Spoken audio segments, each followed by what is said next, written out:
Я беру вас с собой в театр.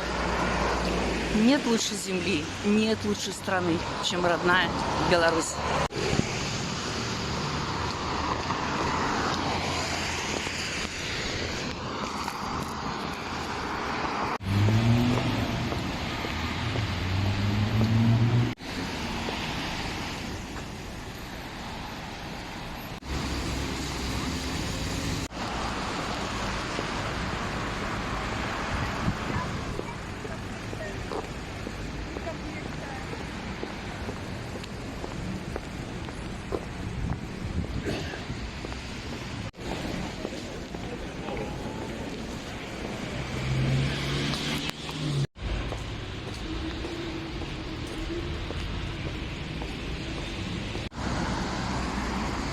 Собрались театралки, ветераны Беларусьбанка